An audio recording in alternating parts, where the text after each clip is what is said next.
Meanwhile, all is not well with Oli's Chinese masters. President Xi Jinping is facing challenges at home. The story begins with two PLA hawks, two Chinese generals who have slammed the Chinese leadership. They've written about their disappointment with Xi Jinping's aggressive foreign policy. They're calling for policy re-evaluation. They've issued a warning against quote-unquote serious mistakes by China. One of these voices is Major General Qiao Liang. He's a retired Air Force Major General, a hawkish voice in China. He's written a book called Unrestricted Warfare. You may have heard about it. A book on war in the modern era. We discussed it on the show in detail. This book had suggestions on how China could become a global superpower. And one of the suggestions was to export a virus, to create a pandemic, something like we've seen in the past few months. It's a sinister strategy, and this man suggested it. Now he's written again. Qiao's latest message to Xi Jinping is this: do not treat the coronavirus pandemic as an opportunity to take back Taiwan by force.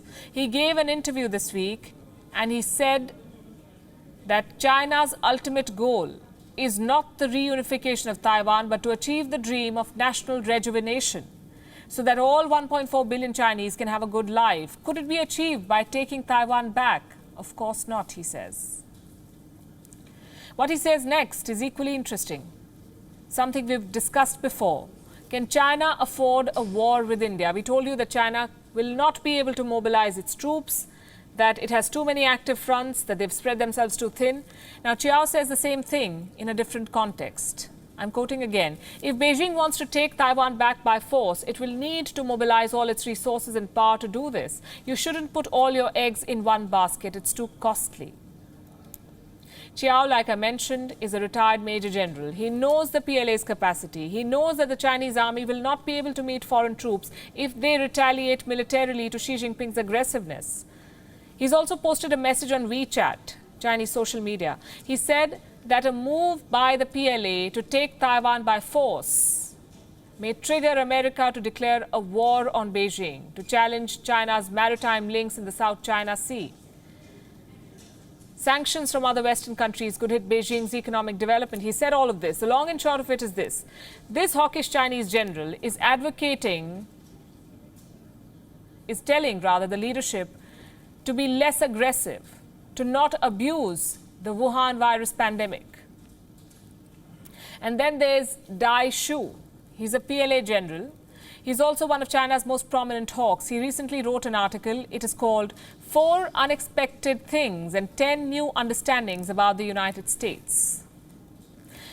It looks like a sermon on American politics. But if you read between the lines, there are hidden messages for Xi Jinping, like this one. He says, the general says, that China must take stock of its relative weakness vis-a-vis the United States. Let me quote from the article.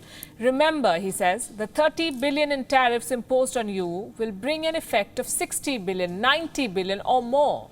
This is where imperial America is truly powerful. We must be rational instead of angry and fight wisely. The PLA general claims that China's confrontation with the US has won it no friends. He's right, it hasn't. China is friendless. We've been telling you how countries across the world are uniting against China. Even China's checkbook diplomacy is not buying it any support. And this is exactly what the general is talking about in a more subtle manner, of course. Allow me to quote again. He says, China has provided assistance to so many countries, benefiting them in so many ways. But at this critical moment, none of them has taken any unification action with China. That's how he writes it. Take it with a pinch of salt. China has not benefited any country. China has only debt-trapped most of the world. The point is, China's most prominent hawks know that the country is headed towards a disaster. And they're not discussing this behind closed doors anymore. They're writing about it openly. Look at the statement. Dai writes, not a single country has stood out expressing sympathy and support for China. These are his words. Look at the tone of the statement. The article, of course, was in Mandarin, and we're looking at the most reliable English translation here. But the sense of disappointment in the leadership, the frustration with Xi Jinping's policies, all of these are not lost in translation. Where does this leave the Chinese president? What's in store for Xi Jinping? What if these Chinese hawks decide to put their words into action? Remember, Qiao Liang is a professor at the PLA National Defense University. He's in a position to shape the opinion of the army. There's a big question mark hanging on Xi Jinping's political policies, not to mention his foreign policy.